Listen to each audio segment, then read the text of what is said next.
In this demonstration, we will navigate the Assets view in Nsight RMM.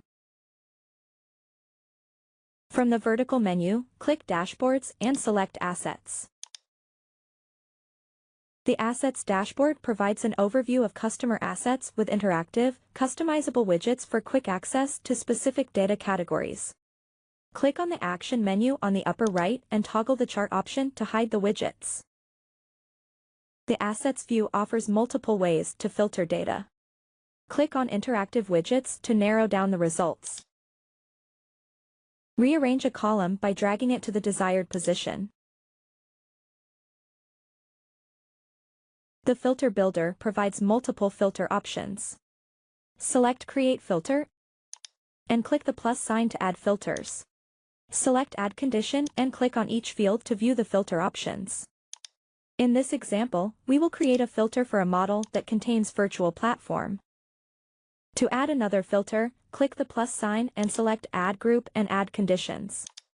Click the And filter to switch it to OR, which creates an OR filter statement. In this example, we will add a filter to view assets with a CPU count of 2. Click Apply. The asset table updates based on the selection. Use the Columns chooser to hide specific columns.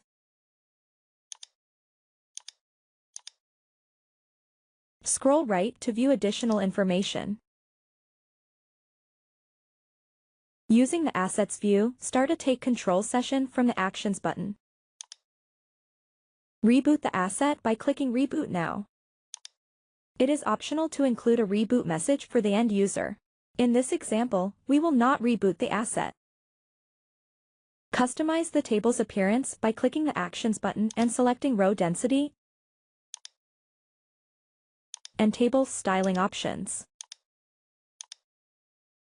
To save the customized view, click Save As and enter a description.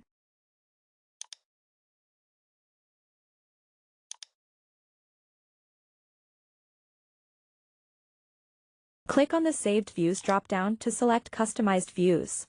Click on a Saved Views and click the Actions button to rename and delete the view. Click Clear Filter to remove the filtered options while maintaining the customized layout. Use the column filter to narrow down the list of assets. In this example, we will filter for a specific customer. The list displays the applied filter. It is optional to export the data to an Excel or CSV file.